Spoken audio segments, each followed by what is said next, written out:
A few years ago, I was working as a recruiter for the Marines while stationed in Louisville, Kentucky. Being an avid wrestling fan, I'd often check out some of the newer talent at an OVW show, and we'd frequent the house shows and live events when WWE came to town. Being military, the live events were free of admission, and oftentimes we'd get seats that were only a few rows from ringside.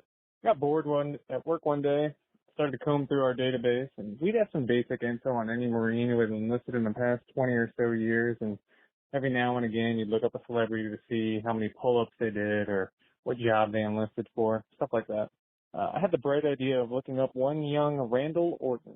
Back in the day, the military used to identify you by your last name and the last four of your social security number.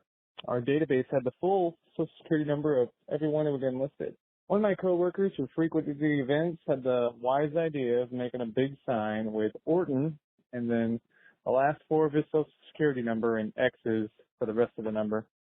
We knew it would definitely garner some attention if he had noticed it, and sure enough, the Viper's making his way to the ring and spots us at ringside.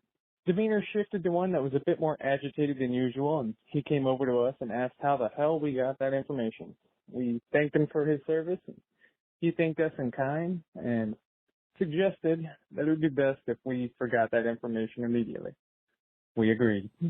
I hate that so much, but I love that so much. As a wrestler, just knowing that you're searching that information, I guess it irks me, but I just take myself back to before I was a wrestler, thinking that I found Diamond Dallas Page on AOL and then AIMing him and calling him by his real name and thinking how fun that was at the time and how excited it got me. So I get how excited you were. Now on the other side of it, I see how cringe it is.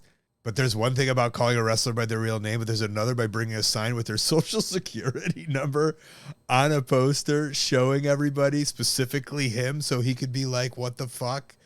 And believe me, he was. And you know that because of the conversation and the interaction. Oh, my. I mean, I shouldn't play this call.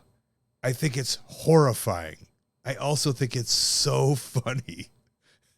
Hey, thanks for watching. That call was part of a whole podcast called Wrestling Anonymous. Listen to the whole thing weekly. Wherever you listen to your podcasts, go subscribe. And while you're at it, subscribe right here on YouTube to Colt Cabana's channel. Thank you.